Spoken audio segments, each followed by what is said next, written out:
Hello everyone, आज आपण बनवतोय एकादशी स्पेशल थाली। त्याच्यासाठी आपण पहिले बटाटे उकडून घेतलेले आहेत। हे बटाटे आपण उपासाची बटाट्याची भाजी आणि शेंगदाण्याच्या आमटीसाठी यूज करणार आहोत। इथे आपण शेंगदाणे भाजून घेतो आहे, शेंगा करून घेतलेले आहे। हे कूट आपण ह्याचे दाण्याचे लाडू करणार आहोत। त्याच्यासाठी आपण गूळ बारीक करून ठेवलेले आहे। हे कूट आपण बटाट्याच्या भाजीला घालणार आहोत आणि हे जे कूट आहे ते आपण त्याची आमटी करणार आहोत शेंगदाण्याची। लाडू करताना आपण शेंगदाणे मिक्स करून घेतलेले आहे। थोडंसं तूप टाकून आपण त्याचे लाडू वळणार आहोत। शेंगदाण्याचे लाडू असे वळून घेणार आहोत। घेतले आहे, त्याच्यामध्ये मीठ टाकलं आहे आणि त्याला थोडं थोडं पाणी टाकून मळून थोडा वेळ ठेवून देणार आहोत। आमटी करायसाठी म्हणजे शेंगदाण्याच्या कुठामध्ये आपण मिरची टाकली आहे आणि थोडं जिरं टाकून ते ग्राइंड करून घेणार आहोत। पहिला कढई गरम करून घेतलेली आहे, त्याच्यामध्ये टाकणार आहोत तेल।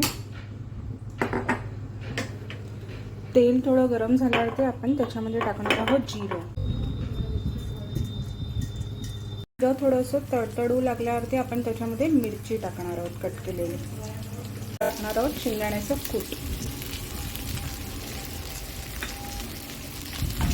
ही बटाटा ऑलरेडी शिजलेला असल्यामुळे आपल्याला फार त्याला शिजवायची गरज नसते। फक्त फोडणी टाकली का आपण त्याला छान प्रकारे परतून घ्यावे। ही आपली बटाट्याची भाजी तयार आहे। तेलामध्ये आपण जिरं तडतडून घेणार आहोत। जिरं टाकल्यावरती त्याच्यावरती आपण टाकायचं आहे बटाटा, परतून घ्यायचं। आपण त्याच्यामध्ये दाण्याचा कूट टाकणार आहोत। नंतर आपण त्याच्यामध्ये शेंगदाणे आणि मिरची जे वाटलं होतं त्याचं वाटण टाकून त्याच्यामध्ये चवीनुसार मीठ आणि पाणी टाकून त्याची आमटी करून घेणार आहोत। तुम्ही एकसारखी अशी ढवळत राहायची आणि थोडीशी हलकी त्याला उकळी येऊ द्यायची आणि मग गॅस बंद करायचं। चारसळच लाटाव्या लागतात म्हणजे त्या मस्त फुगतात। ही आपण अशी जाड पुरी लाटून घेतलेली आहे आणि त्याला तळतो आहे। आपली थाली रेडी झालेली आहे।